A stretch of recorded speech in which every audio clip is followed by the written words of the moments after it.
Welcome back to No Longer a Hustle. I'm your host, Cassie.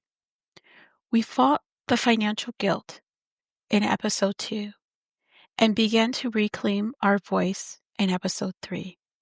Today, we confront the hardest terror of all. What happens when the chaos stops? We're diving into the quiet kitchen, fear of the void.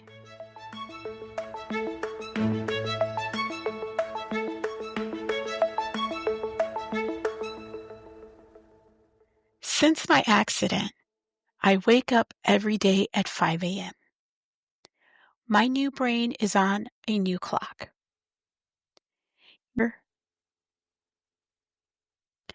Now that Edwardo is in long-term treatment, my life is in a new phase of quiet. I still wake up every day at 5 a.m., but now I walk into his area and he's not there. I no longer have my alert set on high. I sleep quietly. And the first question that hits me is, do I miss the chaos of him, or do I yearn for the quietness of him not being here? The silence that followed, now amplified by his absence, is the shock. I recall the moment just before he left when he was having an episode. He jumped into my arms like a 6-year-old. My 17-year-old son literally skipped away after I gave him calm down medication.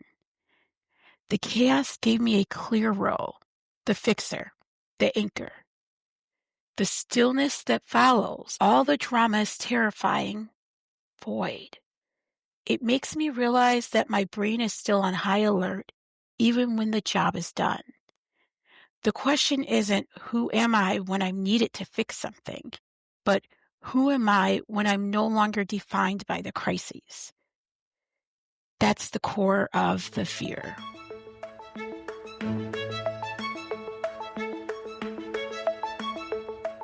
Why do I seek out the steady flow of chaos? I realized it's because the chaos provides a clear, undeniable proof of value. My entire worth has been based on how much I am needed. It's almost as if I took my full name, Cassandra, helper of mankind, way too seriously. Now that Edwardo is in treatment, the vacuum of crises is immense.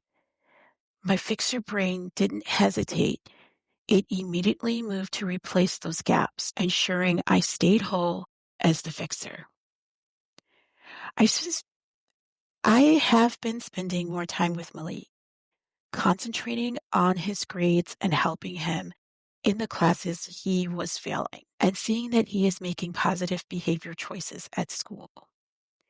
I even received a phone call from one of his teachers who noticed the difference in his behavior last week.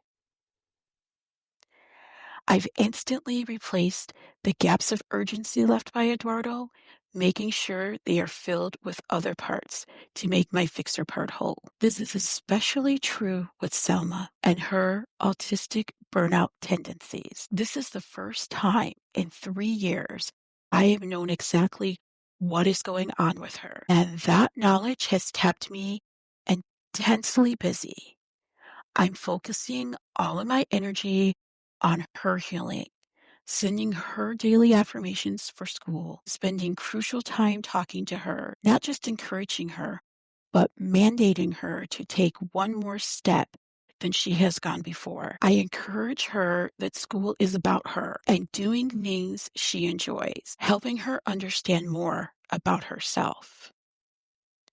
And on the home front, I'm back to supporting my husband with his business, being the attentive listener and assisting him in business decisions he has made over the past weeks. I have instantly replaced all the gaps left by Edwardo, making sure they are filled with other parts to make my fixer part whole.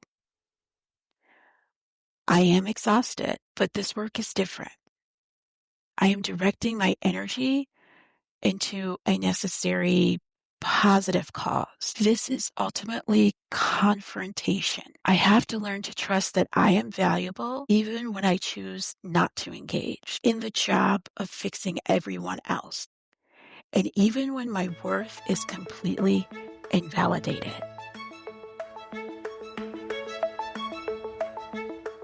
My truth is finally filling the void.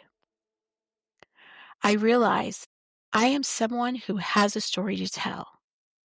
I am someone whose story is valid, warrant, and needed to be heard. This podcast, No Longer a Hustle, is my self-discovery. The resistance is still immense. I took Salma to the Ren Faire. My mobility scooter failed miserably, and the unexpected heat brought on my MCI symptoms. I felt so worthless. I couldn't even join a fair with my daughter. I realized the mistake I didn't plan for me. The anchor must plan first. The single interest test. I challenge myself and you to use your anchor maintenance fee, your 5% investment, to explore one single interest that has nothing to do with motherhood or being a fixer.